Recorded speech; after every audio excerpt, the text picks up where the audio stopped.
ইসলামী আন্দোলন বাংলাদেশ আয়োজিত আজকের এই ওলামা মাশায়েখ সম্মেলনে এখন আপনাদের সামনে গুরুত্বপূর্ণ বক্তব্য রাখবেন দক্ষিণবঙ্গের কৃতি সন্তান গণ অধিকার পরিষদের বিপ্লবী সভাপতি সাবেক ডাকসু ভিপি জনাব নুরুল হক নূর।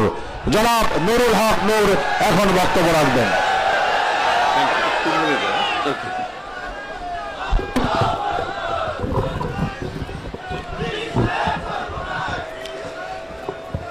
আসসালামু আলাইকুম ওয়া রাহমাতুল্লাহ। আশা করি সবাই ভালো আছেন। আল্লাহর কাছে শুকরিয়া জ্ঞাপন করছি, গত বছর নিয়ত করে আসতে পারি নাই, এই বছর এই পবিত্র ভূমি এবং এই পবিত্র সমাবেশে, রহমতের সমাবেশ, যেখানে আলেম ওলামা থেকে শুরু করে সাধারণ অসংখ্য আমি মনে করি ভালো মানুষ এবং নেককার বান্দা এখানে উপস্থিত আছে, তাদের মাঝে উপস্থিত হতে পেরেছি। আমি উপস্থিত হয়েছি দুইটা কারণে। একটা হচ্ছে এইখানের কোন আল্লাহর বান্দার যদি পছন্দ আল্লাহর হয়, তার মোনাজাত দোয়া এবং নামাজ যদি কবুল করে নেয়, সেই উসিলে যারা আমারটাও কবুল করে নেয়, এটা হচ্ছে এই একটা অন্যতম লক্ষ্য উদ্দেশ্য। দ্বিতীয়ত আরেকটা লক্ষ্য উদ্দেশ্য হচ্ছে আমাদের এই দক্ষিণাঞ্চলে আমরা স্কুলে দেশাত্মবোধক গান, কলেজ, বিভিন্ন প্রতিযোগিতা ছাত্র অবস্থায় অংশ নিয়েছি। সেখানে গজলের একটা গজল পড়েছিলাম, যে লাইন ছিল বরিশালের চরমনাইতে জেগেছে হীরার খনি। যারা আই থিঙ্ক গজল পড়েছেন তারা জানেন। তো তখন বুঝি নাই এটার মানেটা কি, কিন্তু এখন তো পরিপূর্ণ মানুষ সবকিছু জানি। এখন বুঝতে পেরেছি যে গজল যিনি লিখছিলেন কেন লিখছিলেন।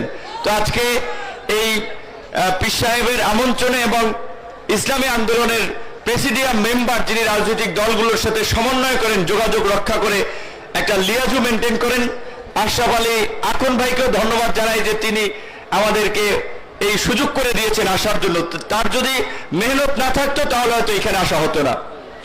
তো সর্বশেষ বর্তমান প্রেক্ষাপটে দুটো কথা বলতে চাই, যেটা আপনাদের নেতৃবৃন্দ ইতিমধ্যেই বলেছেন, যে 5ই আগস্ট গণ অভ্যুত্থান পরবর্তী আমরা একটা নতুন বাংলাদেশ পেয়েছি। এই বাংলাদেশকে কাদামাটির মতো আমরা নতুন ভাবে যেমন খুশি তেমনি ভাবে গড়ে তুলতে চাই, যেখানে জুলুম, দুঃশাসন, ভোট ডাকাতি, জালিয়াতি, মানুষের উপরে হামলা মামলা, রাজনৈতিক কারণে হয়রানি থাকবে না।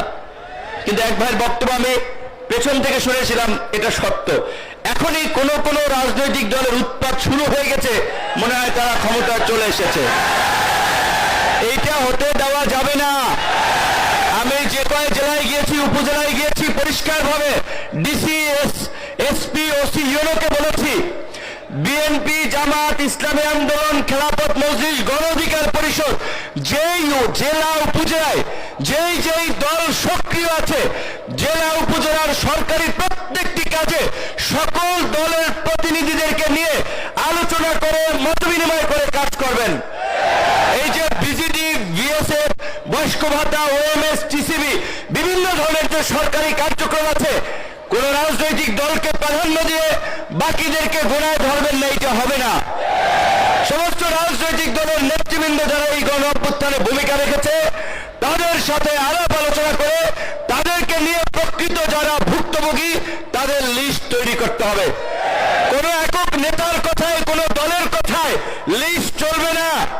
আমরা পরিষ্কারভাবে বলে দিতে চাই, এখানে আমাদের নেতৃবৃন্দ যারা বলেছেন যে এই 53 বছরের বিগত দিনের এই দুঃশাসন এবং জুলুমতন্ত্রের গতানুগতিক পুরানো রাজনীতি আমরা দেখেছি।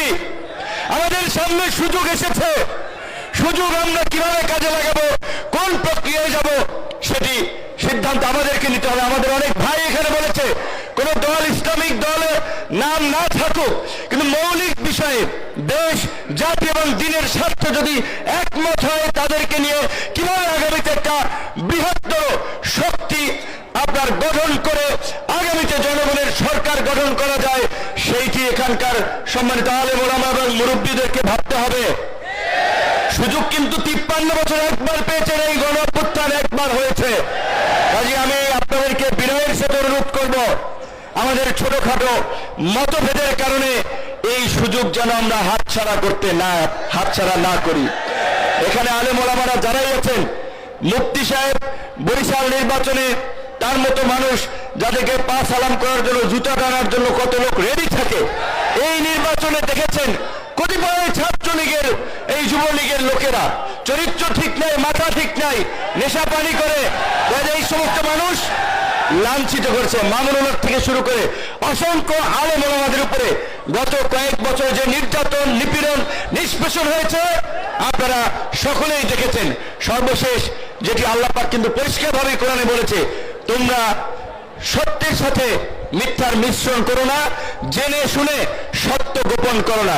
অবশ্যই আগামীতে সুযোগ এসেছে সঠিক মানুষকে নির্বাচিত করে জনগণের খেদমত করার জন্য সংসদে নিয়ে যাওয়া। আমি পরিষ্কারভাবেই বলি, সেই ভালো প্রার্থী যদি ইসলামী আন্দোলনের থাকে তাকে সমর্থন করবেন, সেই ভালো প্রার্থী যদি খেলাফত মজলিসের থাকে তাকে সমর্থন করবেন। ভালো মানুষের, যেটা চরমোনাইর মুরিদ জামা কর্মীরা যে স্লোগান দেয়, নেতা নয় নীতি চাই, পীর সাহেব চরমোনাই অত্যন্ত যৌক্তিক কথা। অবশ্যই শুধুমাত্র নেতা দিয়ে পরিবর্তন হবে না, নীতিরও পরিবর্তন করতে হবে। সেই নেতা এবং নীতির দুটোরই পরিবর্তন করে উপযুক্ত ব্যক্তিদের নেতৃত্বের মাধ্যমে আগামী রাষ্ট্র পরিবর্তনের সুযোগ আমরা আল্লাহ আমাদেরকে দিয়েছে। এই রকমের জুলুম, অত্যাচার, নির্যাতন এত তাড়াতাড়ি এই দৈত্য দানবের পতন হবে আপনারা কেউ কল্পনাও কিন্তু করতে পারেন নাই। এ সম্ভব হতো না আল্লাহর রহমত ছাড়া। কাজে এখন সেই আল্লাহর রহমতকে কাজে লাগিয়ে আগামীর জন আকাঙ্ক্ষার বাংলাদেশ বিনির্মাণ করতে হবে।